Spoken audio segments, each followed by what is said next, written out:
여러분 안녕하십니까? 쩐데리TV의 쩐데리입니다. 구독, 좋아요, 알람 설정까지 부탁드리겠습니다. 날씨가 상당히 덥습니다. 꼭 여름 같은 봄 날씨입니다.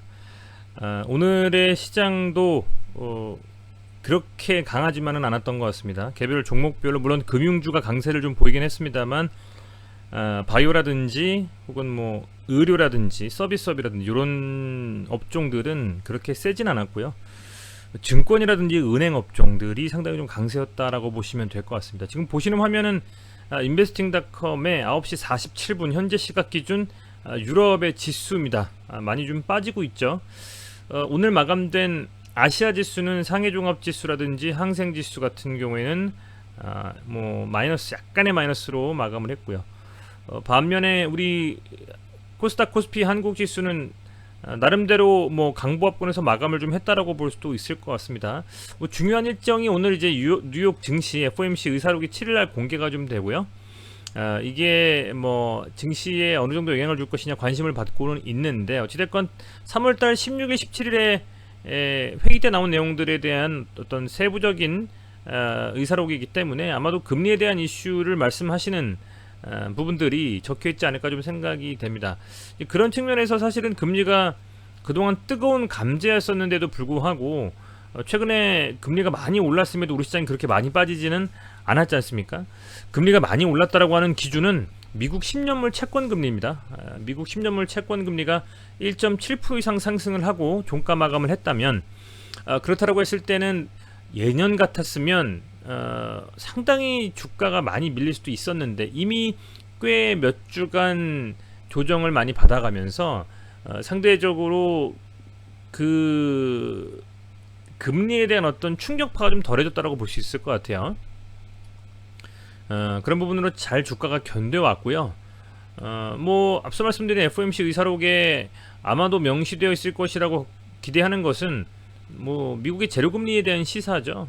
예를 들면 금리가 경제가 완전히 회복되기 전까지는 금리를 올리지 않겠다라든지 뭐 그런 언급을 좀 시장에서는 바라고 있는 것 같습니다. 최대한 유동성을 길게 끌고 가서 이 넘치는 유동성을 가지고 어디든 투자해서 위험자산에 대한 선호도를 계속적으로 유지해야만 증시가 부양될 수 있기 때문인 것 같습니다.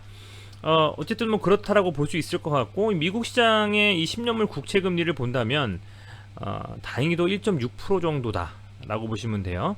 1.6% 정도면 양호하죠. 어제 제가 말씀드릴 때만 해도 1.7%가 넘어갔습니다. 그래서 1.6% 뭐 더 욕심을 내서는 1.5%까지도 떨어진다면 훨씬 더 어쨌든 주가에는 악영향을 미칠 것은 없을 것 같다, 이렇게 말씀을 드리겠습니다. 우선은 실시간 확진자 수가요, 여러분들 지금 현재 시각 기준으로 614명입니다. 지금 시간이 오후 9시 49분입니다. 이렇게 좀 확진자 수가 연일 증가를 좀 하고 있고요. 이 증가하는 데 있어서 SK 디스커버리 케미칼 바이오사이언스가 긍정적인 효과를 얻으려고 한다면 아스트라제네카에 대한 잡음이 없어야 되는데요. 보시는 것처럼 조금 전에 1시간 됐습니다. 1시간 전에 이렇게 아스트라제네카의 백신을 일시 접종 중단한다는 소식이 나왔습니다. 지금 이게 내일 주가에 어떤 식으로 좀 반영이 될지는 모르겠습니다. 사실은요. 그렇습니다만 부디 이 이슈가 내일 시장에서 특히 바이오사이언스와 디스커버리 케미칼에 악영향을 좀 주지 않았으면 하는 바람이고요. 설사 반짝 누르더라도 이내 아래꼬리 달고 반등하면서 오히려 추세 전환을 하는 시그널이 나올 수 있는 좀 그런 흐름이 된다면 더 좋지 않을까, 이렇게 좀 바라고 있습니다. 조금 우려스럽다라는 말씀 전달해 드리겠고요. 보시면 요런 측면에서 어쨌든 요런 이슈들이 나왔다라는 게 가장 오늘의 좀 키포인트 아닌가 생각이 좀 됩니다. 돌아가서 이제 오늘도 SK 바이오사이언스부터 먼저 볼게요. 오늘도 빠졌습니다. 오늘도 음봉 맞았습니다. 오늘도 음봉으로 마감을 했고요. 0.87% 빠졌습니다. 어디까지 빠질까요? 어디까지 빠질지 모르겠습니다만 분명 끝은 있습니다.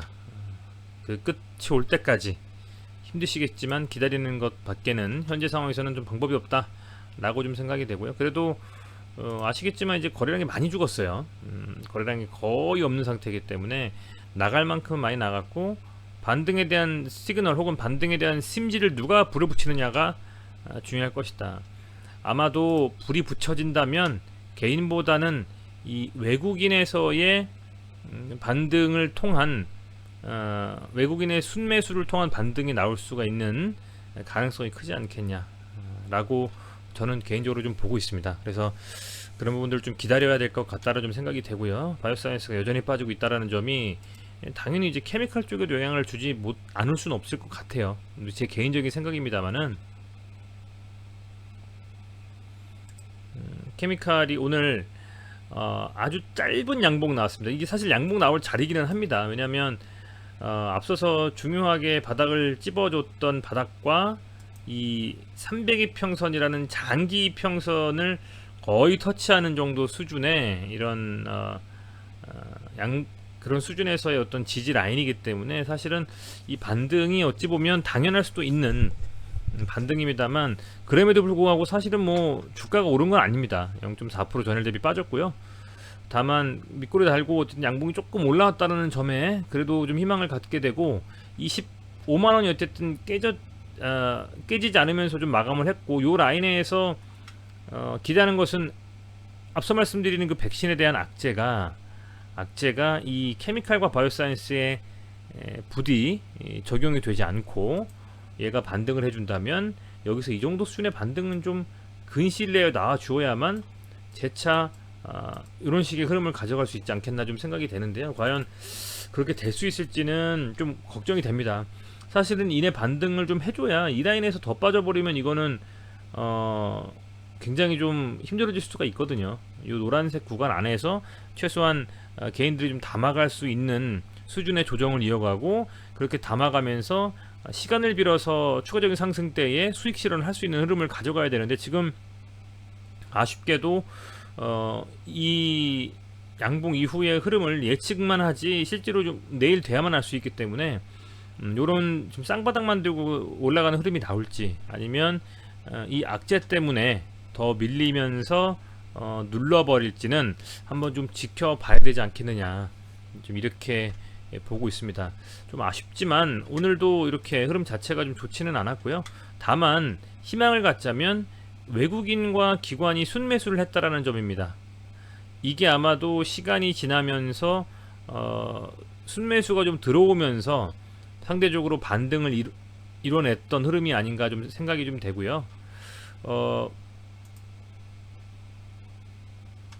보면 현재 기준으로는 이렇게 외국인이 그나마 좀 반등하면서 기관과 함께 사줬다라는 점, 그리고 내일 만약에 이 아스트라제네카의 악재에도 시장에서 이 케미칼을 많이 내던지지 않고 잘 버텨준다면, 이제는 아스트라제네카의 악재가 반영이 되지 않는다라는 그런 의미에서 조금은 더 긍정적인 인식을 할 수는 있을 것 같아요.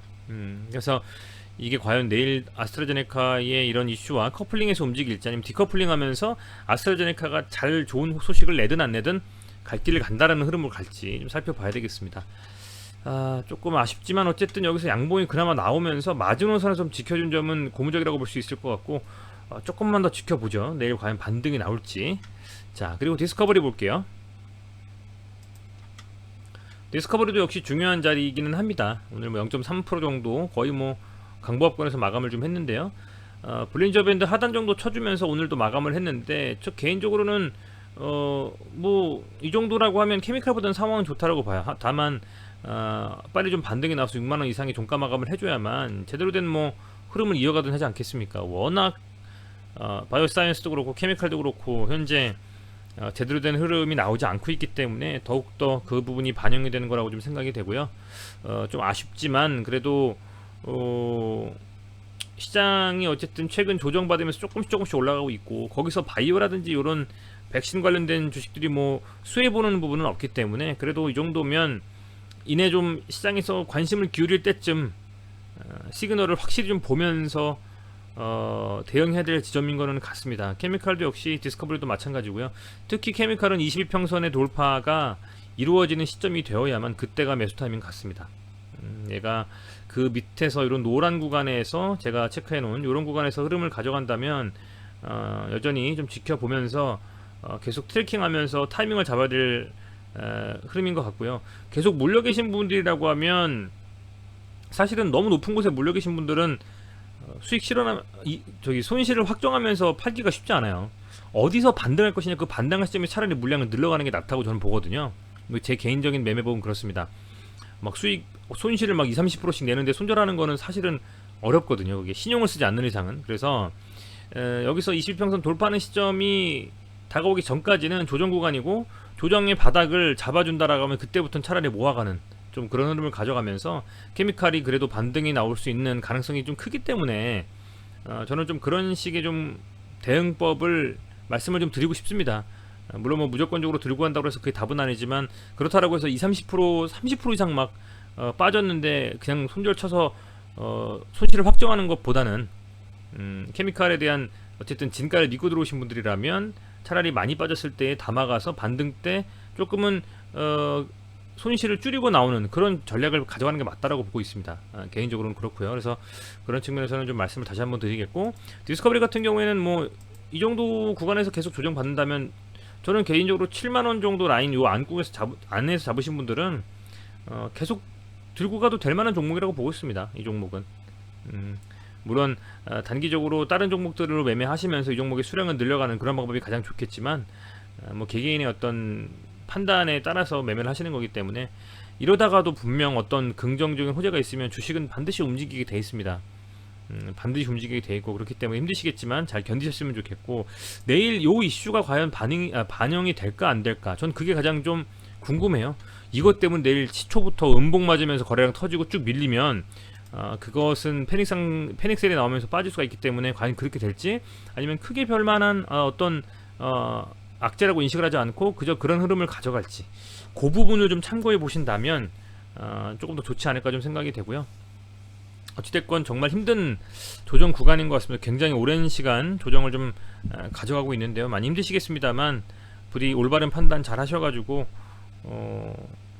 이 힘든 흐름 이겨내시기를 좀 바라겠습니다. 다시 한번 시청해 주셔서 감사드리고요. 마지막으로 좀 요 말씀 다시 한번 드리겠습니다. 이 제가 유한타증권하고 제휴 컨텐츠 등록을 좀 했습니다. 제휴 컨텐츠에 대한 제안이 와서 이렇게 좀 운영을 하고 있고요. 유한타증권 여러분들 가지고 계시지 않은 분들이라면 HTS든 MTS든 활용하기에 좋은 증권사라고 저는 생각해요. 써보니까요. 그래서 저도 뭐 미래에셋도 있고 신한도 있고 이 유한타증권도 개설해서 사용을 하고 있기 때문에 이렇게 좀 개설해 주셔가지고 계좌유치자 정보 등록하기 위해서 제휴 컨텐츠 쩐대리 이렇게 등록해 주신다면 여러분들께서 후원해 주신다라고 좀 생각을 하시고 이렇게 좀 해주신다고 하면 제가 영상 만드는 데에 더욱더 좀 힘이 나서 할 수 있을 것 같습니다. 네, 좀 좋은 컨텐츠를 제공해 달라는 어떤 그런 좀 측면에서 이렇게 좀 등록해 주신다면 정말 진심으로 감사하겠습니다. 네, 다시 한번 시청해 주셔서 감사드리고요. 남은 시간 편안한 저녁 되시고 내일도 화이팅 하시길 바라겠습니다. 항상 고맙습니다.